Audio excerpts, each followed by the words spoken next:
8월 23일 목요일 인천일보 백초 브리핑 시작합니다. 인천에서 역대 세 번째로 많은 인명피해를 낸 세일전자 화재 참사 원인 규명이 난항을 겪고 있습니다. 정치권은 애도와 함께 철저한 조사와 재발 방지를 촉구했습니다. 세일전자 화재 참사로 희생된 근로자들의 고달팠던 삶과 안타까운 사연이 잇따라 전해지고 있습니다.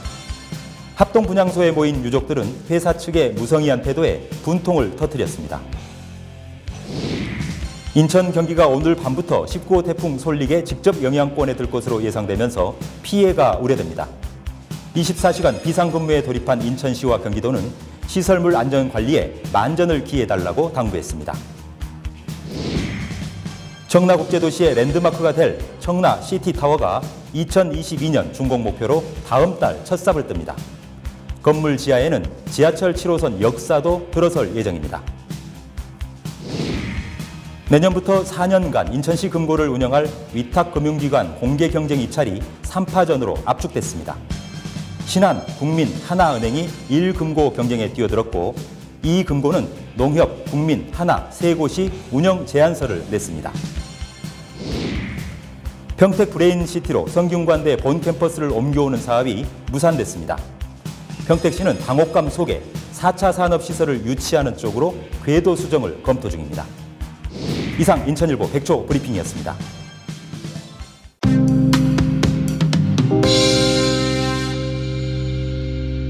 여러분 안녕하십니까? 8월 23일 목요일 인천일보 지면에 실린 주요 기사 살펴보겠습니다. 먼저 인천판 1면과 4면 종합면 기사 보시겠습니다. 인천에서는 역대 세 번째로 많은 인명피해를 낸 인천 남동 산단의 세일전자 화재 참사 원인 규명과 책임 소재가 불분명해서 난항을 겪고 있다는 내용 비중 있게 다루고 있습니다. 우선 사망 9명 등 모두 15명의 인명피해를 낸 세일전자 참사, 이 역대 인천 화재 가운데 세 번째로 많은 사건으로 기록되고 있는데요.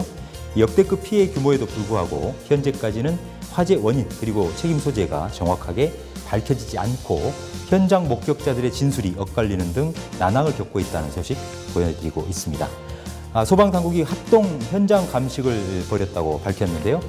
지금 현재까지 인천에서 발생했던 역대 화재 사건을 보면 1999년 10월에 발생했던 인현동 호프집 화재 참사, 당시 사망 55명, 부상 82명, 137명의 대참사가 발생했었고요. 두 번째로는 1945년 11월 이 남동 산단에 있는 조선유지 인천에서 발생했던 이 화재 사고가 있었는데요. 당시 사망 11명, 부상 6명, 모두 17명의 인명피해를 냈었다고 설명하고 있습니다. 그러면서 박남춘 인천시장이 이번 화재 사고와 관련해서 한 점 의혹 없이 원인을 규명하는 데 최선을 다하라 이렇게 지시했다는 내용도 다루고 있고요. 사면 정치 종합면에 보시면 이 여야 정치권이 한 목소리로 이 세일전자 화재 참사에 대해서 애도를 표하면서 철저한 원인 규명과 재발 방지책 마련을 촉구했다는 내용 다루고 있습니다. 자유한국당 김성태 원내대표가 어제 국회 환경노동위원회 간사인 민경욱 인천시당 위원장과 함께 현장을 방문했고요. 또 앞서 같은 당 홍일표 의원은 피해 상황을 점검하면서 정부와 소방당국에 차질 없는 수습과 복구를 당부하기도 했다는 내용 전하고 있습니다. 그런가 하면 어제 오후 정동영 민주평화당 대표도 화재 현장을 직접 둘러보고 부상자들이 입원해 있는 가천대길병원 그리고 사망자들의 시신이 안치되어 있는 합동 분향소를 찾아 부상자와 유족들을 위로했다는 소식 다루고 있습니다. 이어서 같은 화재 참사 소식인데요. 인천판 19면 4면 기사 보시겠습니다. 세일전자 화재 참사로 희생된 근로자들의 고달팠던 삶 그리고 안타까운 사연이 잇따라 전해지고 있다는 내용 싣고 있습니다. 세일전자 화재 발생 당시 4층에서 이 화재에도 불구하고 주변 동료들을 챙기면서 빨리 밖으로 뛰어나가라 이렇게 소리쳤던 이 50대 여성 근로자 A씨. 홀로 두 딸을 키우면서 어려움 속에서도 20여 년 동안 이 세일전자에 장기 근속을 해왔다고 하는데요. 늘 어머니를 생각하는 효녀였다는 그런 사실이 뒤늦게 알려지면서 안타까움을 더하고 있고요. 또 아직 결혼을 하지 않은 37살 아들이 너무 일찍 세상을 떠서 하루아침에 이 아들을 잃은 부모의 안타까운 사연도 같이 전하고 있습니다. 그런가 하면 이런 참극이 벌어지기 전에 곳곳에서 위험 신호가 있었고 올해 들어서 인천 지역 산업 현장에서 큰 불이 잇따라 발생하면서 안전 관리에 비상이 켜졌다라는 기사도 함께 다루고 있습니다. 더불어서 이번 화재 참사가 부실한 안전관리 체계와 불법 파견 등 열악한 근로조건 환경에서 비롯한 인재다라고 민주노총 인천지역본부가 성명을 냈다는 노동계 주장도 함께 싣고 있습니다. 이어서 이번엔 인천판 이면 종합면, 6면 경제, 경기판 1면과 2면 종합면에서 두루 다루고 있습니다. 인천 경기가 오늘 밤부터 본격적으로 19호 태풍 쏠릭에 직접 영향권에 들 것으로 예상되면서 많은 피해가 예상된다는 소식 다루고 있습니다. 우선 인천판 이면 보실까요? 박남춘 인천시장이 10개의 군구 기초단체장과 함께 태풍 쏠릭 북상과 관련한 긴급대책회의를 열고 피해 최소 방안을 어제 논의했다는 소식 싣고 있습니다. 경제면 보시죠. 인천 앞바다를 비롯한 서해 대부분 배들이 북상하고 있는 태풍 쏠릭을 피해서 인천 내항으로 속속 몰려들어서 피항을 하고 있고요. 인천공항 역시 시설물 안전관리와 보강 조치를 실시하는 등 24시간 비상대책 체제에 들어갔다는 내용 크게 다루고 있습니다. 농가가 많은 경기도가 특히 우려를 하고 있는데요. 경기도와 31개 시군 역시 24시간 비상근무 체제를 유지하는 가운데 농협중앙회 경기지역본부 역시 이 태풍에 대비한 농업인들의 대응 요령을 전파하고 현장을 점검하는 등 피해 예방 대책에 최선을 다하고 있다는 내용 다루고 있습니다. 한편 눈길을 끄는 곳은 이면, 경기판 이면 보시면 이재명 지사가 어제 이 포천 명동리 일원에 있는 사방사업 현장을 직접 찾아서 태풍 피해 예방 실태를 점검했다는 기사가 눈에 띄고요. 그리고 같은 면에 보시면 지금 현재 이번 태풍이 이 큰 피해 없이 무사히 지나가고 앞으로 기상 여건만 나쁘지 않다면 올해 경기도 벼농사는 평년작 수준은 유지될 것이라는 전망이 나왔다는 내용도 함께 다루고 있습니다. 이어서 6면 경제면 기사 보시겠습니다. 인천 청라국제도시의 랜드마크가 뭘까요? 청라시티타워입니다. 초고층 복합시설로 지어질 예정인데요. 목표는 오는 2022년 준공이 목표입니다. 그동안 10년 넘도록 지지부진했었는데요. 드디어 다음 달 첫 삽을 뜬다는 소식 다루고 있습니다. 청라중앙호수공원 일원의 약 3만 제곱미터 부지에 448m 높이로 지어지는 관광형 문화복합시설인데요. 다음 달에 착공을 하게 되면 2022년 하반기까지 준공을 하겠다라는 게 인천경제자유구역청 그리고 LH 또 시행을 맡고 있는 보성산업의 계획인데요. 특히 이 청라시티타워에는 서울 지하철 7호선 청라 연장선이 들어서서 청라시티타워역도 역사가 함께 들어설 예정이라는 내용도 함께 다루고 있습니다. 이어서 인천판 이면 종합면입니다. 내년부터 4년 동안 인천시 금고를 운영할 위탁금융기관으로 어떤 금융기관이 선정될까요? 공개경쟁 입찰 제안서 접수 마감이 어제 이루어졌는데 결국 3파전으로 압축됐다는 소식입니다. 1금고의 경우에는 지금 현재 금고를 맡고 있는 신한은행, 그리고 국민은행, 하나은행 이렇게 세 군데가 도전장을 던졌고요. 제2금고는 지금 현재 NH농협은행이 맡고 있는데 농협은행에 이어서 국민은행과 하나은행 이렇게 역시 3파전으로 경쟁이 치러지는데 인천시는 이달 말까지 금고지정심의위원회를 구성한 뒤에 심의와 평가를 거쳐서 다음 달 차기 금고를 선정한다는 그런 계획이다. 이렇게 보도하고 있습니다. 마지막으로 구면 경기 메트로판 기사 보시겠습니다. 평택시가 의욕적으로 추진했던 서울 성균관대학교 캠퍼스를 평택으로 옮겨오는 이전 사업 결국 무산됐다. 이렇게 정장선 평택시장이 어제 시청에서 긴급 브리핑을 통해서 공식화했습니다. 이와 관련해서 성균관대학교 관계자는 이 부지를 평택시로부터 분양받기 어려운 상황에 처했다. 그래서 결국은 평택으로 캠퍼스를 이전하는 부분을 접게 됐다. 이렇게 설명하고 있습니다. 자, 이제 난리가 나는 건 평택시겠죠. 성균관대학교가 들어와야 평택 브레인시티 사업의 앵커 시설이기 때문에 활성화가 될 텐데 앵커가 지금 빠지게 된 상황입니다. 그래서 불가피하게 평택시는 당혹감 속에서도 4차 산업혁명 관련 시설을 유치해서 평택 브레인시티 사업의 불씨를 살려가는 쪽으로 검토를 하고 있다. 이렇게 내용을 다루고 있는데요. 평택 브레인시티 사업은 평택시 도일동 일원 482만 제곱미터 부지에 2조 3천억 원을 들여서 성균관대 캠퍼스와 국제공동연구소 또 친환경 주거공간이 어우러진 첨단 복합 산업단지를 조성하는 사업입니다. 인천일보 주요 기사 정리해드리는 오늘의 인천일보는 여기까지입니다.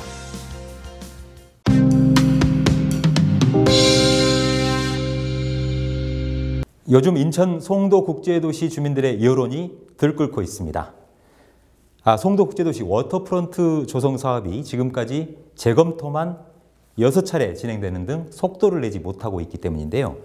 우여곡절 끝에 1-1 공구를 우선 착공하기로 확정은 됐습니다만 이 동시 착공과 재심의를 요구하고 있는 송도국제도시 주민들이 집단 행동을 예고하는 등 강력한 반대 의지를 피력하고 있습니다. 인천시와 인천경제자유구역청은 원활하게 사업을 추진해서 차질 없이 사업을 진행하겠다 이렇게 뒤늦게 진화에 나선 상태인데요. 오늘은 격앙돼 있는 송도국제도시 주민들이 어떤 입장인지 직접 주민을 모시고 얘기를 나눠보겠습니다. 송도국제도시 주민들의 대표적인 커뮤니티죠. 올댓 송도를 이끌고 있는 김성훈 대표 모셨습니다. 김 대표님 어서 오십시오. 네, 안녕하세요. 네, 단도직입적으로 여쭙죠. 송도 워터프론트 조성 사업 1-1 공구를 우선 착공하고 나머지 구간은 이 사업성과 경제성을 높여서 차질 없이 추진하겠다라는 게 며칠 전 인천경제자유구역 청장에 발표했지 않습니까? 네. 어떻게 생각하십니까? 송도 주민들은 6년간 이제 워터프론트만 바라보고 왔는데 최근 인천시의 행보는 송도 주민들에게 신뢰를 주기에는 좀 부족하다고 생각을 합니다. 그렇게 생각하는 이유는 이번 시정부 인수위원회에서 공약사업이었던 워터프론트 사업을 우선 재검토 대상에 올려놨었고요. 또 이번 투자심사에서 좋지 않은 결과가 나왔기 때문입니다. 이로써 과연 이번 시정부에 실천 의지가 있는 것인지 의문이 든다는 것이고 시민들의 분노가 가라앉지 않는 근본적인 이유는 다른 사업도 아닌 공약 사업에 대해서 이렇게 두 번의 불신이 쌓이기 때문입니다. 네, 박남춘 신임 시장이 이끌고 있는 인천시 정부의 실천 의지가 있는 것에 있는지 의심이 된다 이렇게 말씀하셨는데요. 이 송도국제도시 주민들이 분노하고 있는 이유를 조금 더 구체적으로 설명해 주시면 안 될까요? 인천 경제자유구역에서 시로 걷어간 지방세만 그동안 5조 3천억 원입니다. 그리고 시와 도시공사로 이관된 토지가 5조 원 정도로 저희가 추정을 하고 있습니다. 경제자유구역 개발로 원도심에서 10조 원이 투자된 셈인데 왜 경제청 고유 예산으로 진행하겠다는 워터프론트 사업을 못하게 하는 것인지 이해가 안 간다는 것이고요. 특히 경제청에서는 3천억 원의 여유 자금이 있는데 왜 2,500원밖에 들지 않는 워터프론트 1단계 사업을 못하게 하는지 그 이유를 모르겠다는 것입니다. 또 그동안 송도 등에서 개발에 거둔 자금이 10조 원이고 이 돈이 원도심 관리를 위해 쓰인 만큼 송도 주민들이 그렇게 염원하는 워터프론트 사업만큼은 꼭 진행하게 해달라고 요청하고 있는 것입니다. 네, 그렇군요. 인천시의 발표 이후에 이 송도국제도시 지역 주민들의 인터넷 커뮤니티를 중심으로 즉각적으로 인천시에 대한 감사를 요구하는 청와대 국민청원이 진행됐는데 짧은 기간 동안에 무려 8,800여 명이 참여를 하는 등 호응을 얻고 있던데요. 송도국제도시 주민들의 이 공동 대응 지금 현재 어떻게 진행되고 있나요? 현재까지는 청와대 국민청원을 비롯해서 주민세, 지방세 납부 거부 운동을 하고 있고 현수막 게시 운동을 했었고요. 관계자에게 문자 항의를 했고 1인 시위와 검색어 순위 올리기 등을 좀 진행을 했습니다.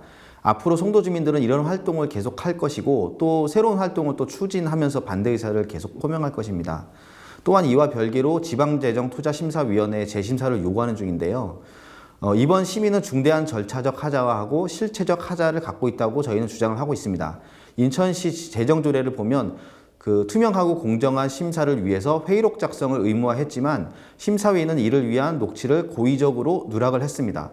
또한 지방재정법을 위반해 강요로 만들어진 지방행정연구원 타당성 조사를 근거로 심사 결론을 내렸고요. 또 경제청 예산이 충분함에도 이를 모른 척하고 반대를 위한 반대를 했다고 판단하기에 지방재정투자심사가 다시 열려야 된다고 이렇게 생각하고 있습니다. 네, 김 대표께서는 최근에 이 송도국제도시 주민들의 카페이죠. 올댓 송도에 송도 주민들이 피해자인데 마치 가해자인 것처럼 여겨지고 있다 이렇게 호소를 하셨더라고요. 이 자리에서 무슨 말씀이신지 한번 설명 좀 해주시죠. 이번 워터프론트 단계별 조성 발표 문제의 본질은 공약 파기도 아니고 워터프론트의 어떤 문제도 아닙니다. 그동안 쌓인 억울함이 그 분노로 표출되고 있다고 볼 수 있습니다. 이게 무슨 말이냐면 지난 시장님들 하시는 말씀이 항상 언론 인터뷰에서 송도를 개발하느라 빚이 많이 생겼으니 이제 원도심 개발에 집중하겠다. 이런 내용들을 틈나는 대로 말씀들을 많이 하셨습니다. 원도심 개발하는 거 저희 주민들도 대찬성입니다. 근데 왜 억울하게 송도를 걸고 넘어오는지 정말 이해가 가지 않습니다. 인천시 빚이 송도 때문에 생긴 것이 아니고 송도 등에서 발생한 이익 10조 원이 원도심에 투자됐는데 이걸 너무나 잘 알고 계신 전임 시장님들께서 그런 것을 얘기하지 않고 왜 송도 때문에 빚을 잔뜩 졌다고 거짓말을 하는지 정말 묻고 싶습니다. 송도에서 10조 원을 벌어서 원도심에 사용했으니 이제 경제청 돈으로 하겠다는 워터프론트 사업을 꼭 좀 해달라고 하는 게 저희가 하는 주장입니다. 이미 경제청에서 3천억 원이 예산이 확보돼 있다고 하지 않습니까? 그 송도 주민들은 이거 하나 바라보고 그동안 달려왔는데 이걸 안 해주니까 그런 허탈감과 분노가 울분이 분노로 바뀌고 있는 것입니다. 이런 송도 주민들의 마음을 인천시와 인천경제청이 좀 보듬어야 된다고 생각을 하고 있습니다. 네, 송도국제도시 주민들이 생각하고 있는 워터프론트 개발 사업, 인천의 미래를 이끌 수 있는 어떤 충분한 이 원동력이 될 수 있다, 이런 취지의 말씀을 하셨는데요. 네. 그렇게 말씀하시는 뭐 배경이나 이유가 있을까요? 이미 사례가 있습니다. 그 워터프론트라고 할 수도 없는 센트럴파크, 송도 센트럴파크가 무려 외지인들이 가장 많이 찾는 인천의 대표 관광지입니다. 소래포구라든지 강화도보다 더 많이 찾는 곳이 송도 센트럴파크입니다. 인천시가 SK텔레콤 빅데이터 조사를 벌인 결과인데 그 조그만 센트럴파크조차 이렇게 확실하게 효과가 벌써 나타나고 있는 곳이죠. 왜 워터프론트를 못하게 해준지 이해가 정말 가지 않습니다. 송도에 이미 관광 인프라가 갖춰져 있고 수많은 호텔과 음식점들, 쇼핑시설들, 그 다음에 교통망이 갖춰져 있어서 이런 인프라를 충분히 활용할 수 있다고 생각을 합니다. 이런 인프라를 새로 깔려면 10년, 20년이 걸려야 하기 때문에 이런 인프라가 이미 조성된 송도에 워터프론트를 해달라는 것이 저와 송도 주민들의 생각입니다. 인천에는 시민들이 바다를 만날 수 있는 공간이 전혀 없습니다. 송도는 워터프론트, 원도심은 내양 재개발로 바다를 열면 신구도심이 조화롭게 인천 관광과 인천 전체 발전을 이끌 수 있다고 믿고 있습니다. 네, 그렇군요. 마지막으로 인천시 그리고 인천경제자유구역청 이 담당 공무원들에게 하시고 싶은 말씀이 참 많을 것 같아요. 예, 콕 집어서 좀 한 말씀 부탁드리겠습니다. 시청 공무원분들과 기자님들, 그다음에 정치하시는 분들, 사업자님들, 그다음에 시민단체 여러분, 투자심사위원님들, 제발 워터프론트 투자심사를 좀 다시 개최해서 1-1과 1-2 구간을 조건 없이 통과시켜 주시기 바랍니다. 인천이 잘 살아보기 위해 송도 개발을 시작했습니다. 따라서 여기에서 파탄 내지 말고 더 개발해서 인천 전체 수준을 끌어올리는 게 중요하다고 저희는 생각을 합니다. 하향평준화가 아닌 상향평준화로 잘 사는 인천이 되기를 진심으로 기원하고 있습니다. 송도가 돈줄입니다. 잘 키워서 원도심에서 기여하도록 꼭 도와주시기 바랍니다. 네, 알겠습니다. 송도 국제도시가 인천의 미래 성장 원동력이 될 수 있을 것이다. 그러려면 과감한 투자와 참여가 필요하다. 이렇게 정리를 해볼 수 있을 것 같습니다. 오늘 말씀 대단히 고맙습니다. 네, 감사합니다. 네, 지금까지 인천시가 발표한 송도 워터프론트 1-109 우선 착공과 단계별 조성 방안에 대해 송도 국제도시 주민들 대표해서 올대 송도 김성훈 대표와 얘기 나눴습니다.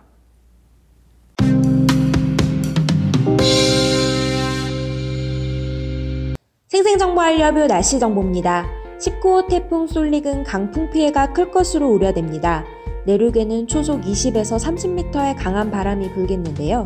초속 30m면 바람에 나무가 부러지고 40m면 사람이 날아갈 정도의 위력입니다. 강풍과 함께 폭우에도 대비하셔야겠습니다. 중부지방 최고 200mm 이상의 많은 비가 오는 곳도 있겠습니다. 이어서 해양정보입니다. 선박은 안전한 곳으로 대피시키시고요. 해안가 안전사고와 침수 피해가 없도록 대비해 주시기 바랍니다. 바람은 서해중부 앞바다 초속 12에서 20m, 물결은 최대 4m로 일겠고 서해중부 먼바다 초속 14에서 22m로 불며 물결은 최대 8m로 일겠습니다. 오늘의 한마디. 꿈을 꿀 수 있다면 꿈을 실현할 수도 있다. 월트 디즈니. 이상 생생정보 알려뷰였습니다. 지금까지 8월 23일 목요일 인천일보TV 뉴스였습니다. 저희는 더욱 알찬 뉴스로 내일 아침 찾아뵙겠습니다. 감사합니다.